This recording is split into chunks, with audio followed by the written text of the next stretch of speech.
सूखा पूरी देना भैया। अरे सांबार अलग से डालो ना। एक मैसूर मसाला पार्सल, वड़ा पाव, लाल चटनी नहीं चाहिए। एक स्पेशल कटिंग बना छोड़ो।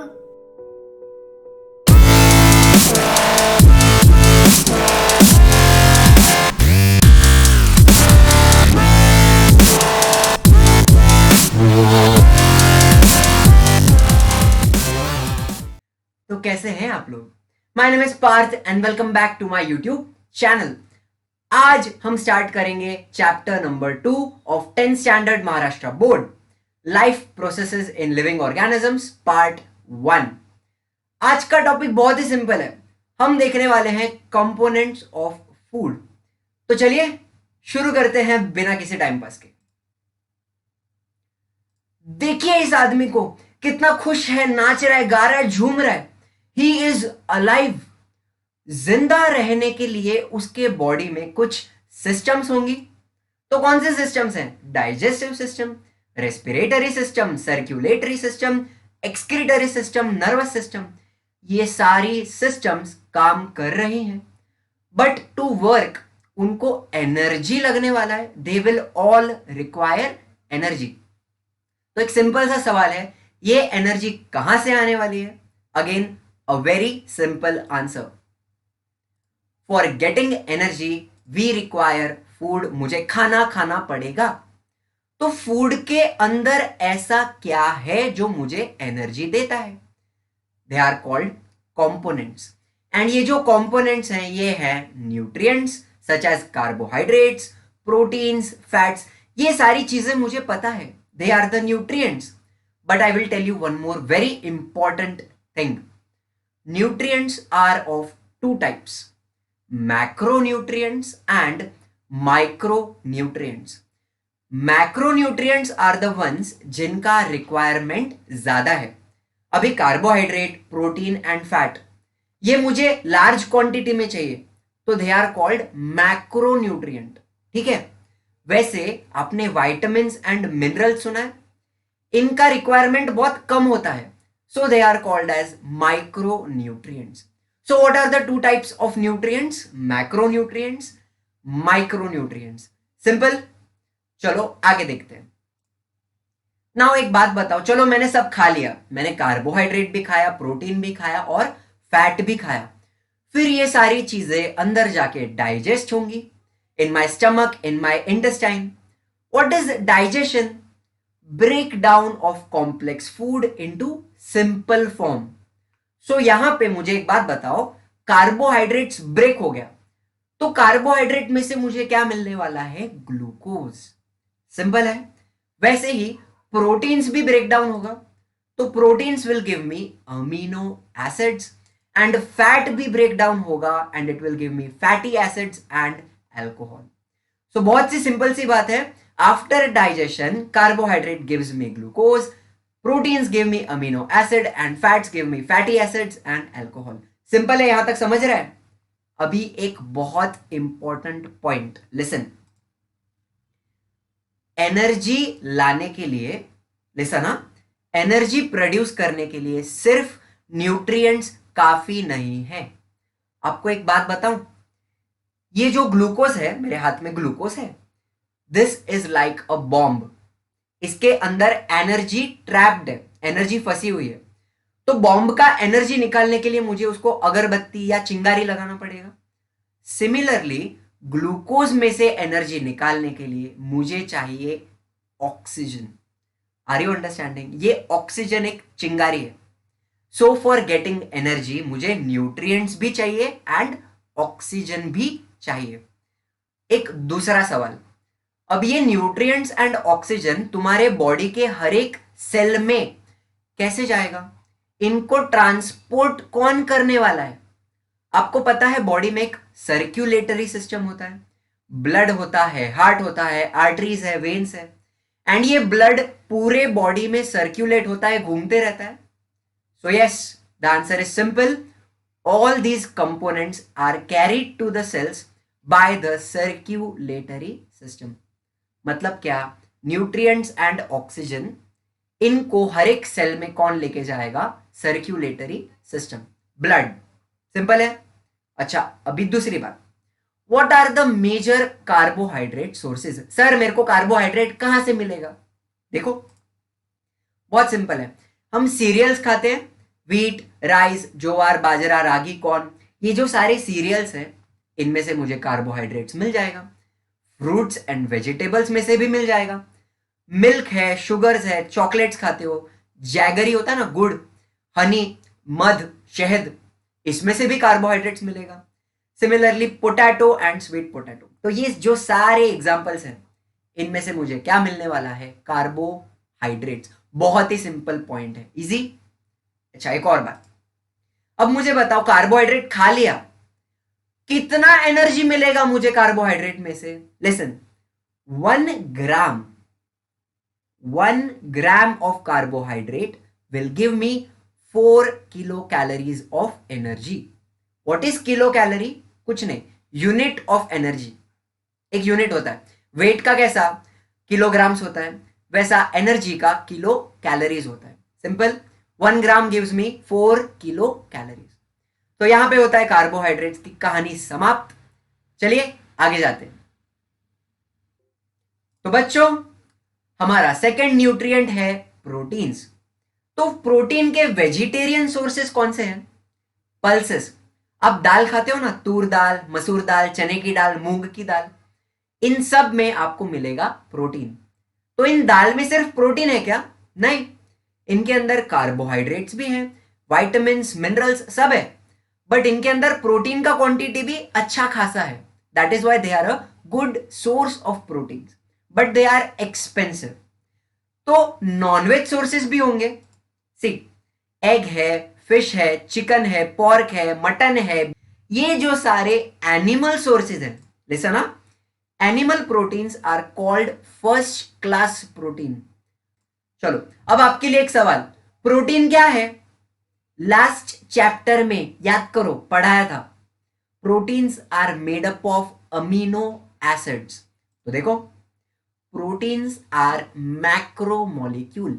मैक्रो मतलब big, proteins are big molecules and they are formed by bonding together amino acids। ये दिख रहे हैं अमीनो एसिड, इनको हम लोग ने ज्वाइंट कर दिया, चेन बन जाएगा। इस चेन को क्या बोलेंगे? प्रोटीन। मुझे एक बात बताओ, अमीनो एसिड्स के बीच में बॉन्ड होता है, उस बॉन्ड का नाम आपको याद है? अगर याद है तो post it in the comments, let me see कितने बच्चे पढ़ाई कर रहे हैं, मुझे भी पता चलना चाहिए। ठीक है, अच्छा अभी कितना एनर्जी मिलेगा प्रोटीन में से? Same, 1 gram of protein will give you 4 kilo calories of energy. Carbohydrate में भी सेम है, प्रोटीन में भी सेम है। यहां तक सिंपल है। चलो अब मुझे बताओ, अगर प्रोटीन को डाइजेस्ट किया, हमने अब भी पढ़ा, आफ्टर डाइजेशन प्रोटीन में से मिलेगा अमीनो एसिड्स। तो ये जो प्रोटीन है, चलो इसको ब्रेक कर दिया, सारे अमीनो एसिड सेपरेट हो जाएंगे एंड ये अमीनो एसिड्स आपका बॉडी एब्जॉर्ब करने वाला है। So see, amino acids will be absorbed in the body and they will be transported. उनको हर एक ऑर्गन एंड हर एक सेल के अंदर लेके जाना है, और ये काम कौन करने वाला है? ब्लड। यहां तक सिंपल है। तो अभी आगे देखो क्या होगा, बहुत इंटरेस्टिंग टॉपिक है। अभी बच्चों ध्यान से सुनना, बहुत ध्यान से। ये जो अमीनो एसिड्स एब्जॉर्ब हुए एंड हर एक सेल में पहुंचे, नाउ लिसन, ये अमीनो एसिड्स को यूज करके हम नया प्रोटीन्स बनाएंगे जो बॉडी में रिक्वायर्ड है। I repeat, amino acid cell में पहुंच गए एंड वहां पे नया प्रोटीन्स क्रिएट किया जाएगा उनको यूज करके, जो तुम्हारे बॉडी में रिक्वायर्ड है। सो हम क्या लिखेंगे? From these amino acids organs and cells will produce various proteins which are necessary for themselves and the whole body। Simple, body में जो प्रोटीन रिक्वायर्ड है वो बनाए जाएंगे। तो देखो क्या बनने वाला है। ठीक है, सबसे पहला पॉइंट, आपकी स्किन में बनता है मेलानिन एंड केराटिन। सर ये क्या है? सुनो, आपकी स्किन का जो कलर है ना, किसी का ब्राउन है, किसी का थोड़ा डार्क होता है, लाइट होता है, ये जो कलर है ये भी एक प्रोटीन है, इसका नाम है मेलानिन।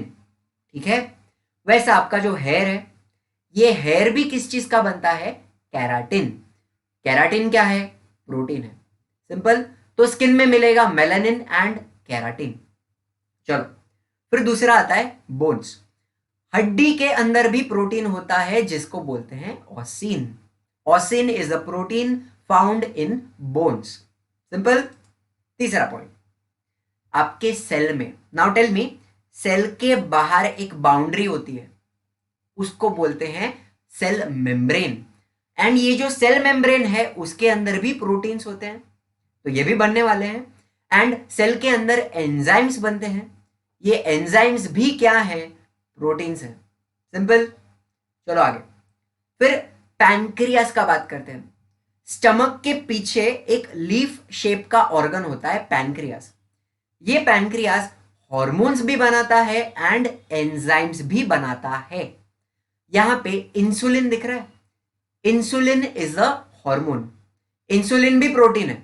वैसा trypsin is a enzyme and trypsin भी प्रोटीन है। So insulin and trypsin both are proteins. Simple. चलो फिर बात करते हैं पिट्यूटरी ग्लैंड की। आपके ब्रेन के अंदर छोटा वटाने के शेप का ऑर्गन होता है, उसको बोलते हैं पिट्यूटरी ग्लैंड। बहुत सारे हॉर्मोन्स बनाता है एंड वो सब हॉर्मोन्स भी क्या हैं? प्रोटीन्स ही है। सिंपल। चलो मसल्स की बात करते हैं भाई। मसल्स के अंदर दो टाइप का प्रोटीन होता है, actin and myosin. They are flexible protein. मतलब क्या? ये प्रोटीन्स अपना शेप चेंज करते हैं and that causes movement of muscles. I repeat, actin and myosin flexible protein है। लास्टली ब्लड के अंदर भाई मिलेगा आपको हेमोग्लोबिन एंड एंटीबॉडीज। हेमोग्लोबिन क्या है? It is the red coloured pigment found in RBC. RBC लाल होता है ना, तो वो लाल कलर किस चीज का है? हेमोग्लोबिन। वो भी क्या है? प्रोटीन है। एंटीबॉडीज हेल्प करता है इन्फेक्शन को फाइट करने के लिए, और ये एंटीबॉडी भी क्या है? प्रोटीन है। तो अमीनो एसिड में से ये सारे प्रोटीन्स बनने वाले हैं, और भी बहुत सारे हैं। ये तो एक बेसिक एग्जांपल्स दिया है। समझ में आ रही है बात? चलिए, ये बहुत इंपॉर्टेंट है, ये आंसर एग्जाम में आता है। अच्छा सर, अगर मैंने बहुत ज्यादा प्रोटीन खा लिया तो क्या होएगा? Listen, excess of amino acids जो है they will be broken down into ammonia. जो एक्स्ट्रा अमीनो एसिड है वो ब्रेक हो जाएंगे एंड बन जाएगा अमोनिया। एंड ये अमोनिया सुसु करके हम बाहर निकाल देंगे, they will be eliminated out of the body. Simple. लेकिन अगर जरूरत पड़ी, if necessary, excess of proteins can be converted into glucose. जो एक्स्ट्रा प्रोटीन है उसको हम ग्लूकोज बना सकते हैं, और ये कार्यक्रम होगा लिवर के अंदर। Easy. This process is called gluconeogenesis. तो यहां पर होती है प्रोटीन्स की कहानी समाप्त। चलिए थर्ड न्यूट्रिएंट देखते हैं। तो बच्चों, हमारा थर्ड न्यूट्रिएंट फैट्स। इसका एक और नाम है लिपिड्स। अब ये क्या है? देखो, the substances formed by specific chemical bond between fatty acids and alcohol. म्हणजे काय? मतलब क्या? देखो, ये जो केमिकल दिख रहा है ये है फैटी एसिड एंड उसके नीचे है अल्कोहल। जब ये दोनों चीजें कंबाइन होती हैं तब मुझे मिलता है फैट्स। सो सिंपल भाषा में fats is made up of fatty acid and alcohol. Simple. तो भी इसको अगर मैंने डाइजेस्ट किया, ब्रेक डाउन किया बॉडी के अंदर, तो आफ्टर डाइजेशन मुझे क्या मिलेगा? Fatty acids and alcohol. Simple सी बात है ना। अरे फैटी एसिड एंड अल्कोहल से बना है तो डाइजेस्ट करोगे तो वापस आपको वही चीजें मिलने वाली हैं। ठीक है। अब ये फैटी एसिड कहां यूज होगा बॉडी के अंदर? देखो, याद करना, ये सेल दिख रहा है, सेल का जो बाउंड्री है बाहर का उसको बोलते हैं सेल मेम्ब्रेन या फिर plasma membrane.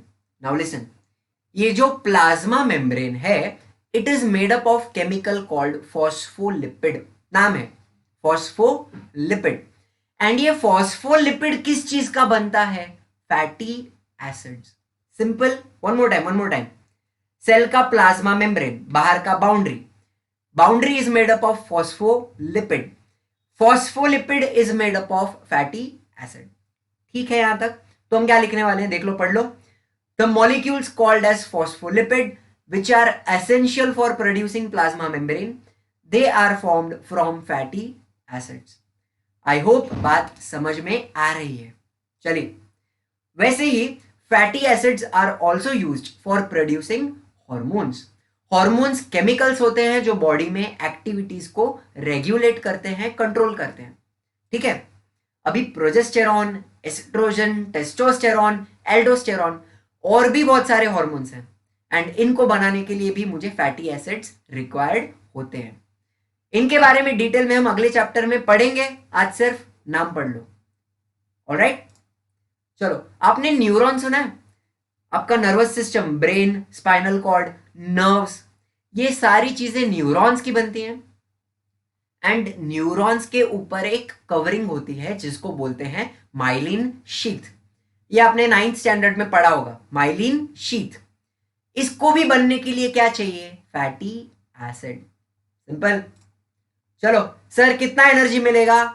9 kilo calories of energy पर gram of lipids. Maximum energy यहीं से आती है। Carbohydrate 4 kilo calorie, proteins 4 kilo calorie, fats 9 kilo calorie. याद रखना, ये ऑब्जेक्टिव्स में आएगा 100%। ठीक है, बहुत ज्यादा फैट खा लिया तो डेफिनेटली आपको पता है क्या होने वाला है, चर्बी जमा होने वाली है, चर्बी। So excess of lipids are stored in adipose connective tissue. Adipose connective tissue मतलब चर्बी। सिंपल है, देखो ऐसा हो जाएगा, मोटापा। अच्छा, तो अभी अपना नेक्स्ट न्यूट्रिएंट है वाइटामिन्स। अब तक हमने मैक्रोन्यूट्रिएंट पढ़े, वाइटामिन इज अ माइक्रोन्यूट्रिएंट, इसका रिक्वायरमेंट बहुत कम होता है। ओके, सो ये लोग क्या हैं? They are a group of chemical compounds. कुछ भी डिफिकल्ट नहीं है, group of chemical compound which are required for smooth functioning of the body. Body को चलाने के लिए दे आर रिक्वायर्ड। ज्यादा डिटेल में नहीं जाना है, इतना ही। ठीक है, अब there are 6 major types of vitamins. A, vitamin B, vitamin C, vitamin D, vitamin E and vitamin K. A B C D E के, सिंपल 6 हो गए। अभी इनको भी 2 ग्रुप्स में डाला हुआ है। तो what are the 2 groups? Fat soluble vitamin, water soluble vitamin. मतलब क्या? फैट सॉल्यूबल मतलब ये वाइटामिन फैट में डिसॉल्व होंगे, एंड वाटर सॉल्यूबल मतलब ये वाइटामिन पानी में डिसॉल्व होंगे। ज्यादा कुछ भी दिमाग चलाना नहीं है, सिंपल है। So which ones are fat soluble? Vitamin A, vitamin D, vitamin E and vitamin K. ये जो 4 हैं ये फैट में डिसॉल्व होंगे, इनको बोलेंगे fat soluble. And vitamin B and vitamin C ये डिसॉल्व होंगे वाटर में, so they are called water soluble. Simple सी बात है, समझ में आई कि नहीं आई है? तो कमेंट्स में पोस्ट करो। चलो फिर देखते हैं वाटर। सर वाटर में तो एनर्जी नहीं है, तो ये क्यों न्यूट्रिएंट है? देखो समझेगा। Our body has approximately 65 to 70% water. आप 70% पानी से बने हो, इंपॉर्टेंट है कि नहीं है? दूसरी बात, आपका जो ब्लड है उसमें 90% वाटर है। ऑल्सो आपका सेल, हर एक सेल में 70% वाटर होता है by weight. Is it not important?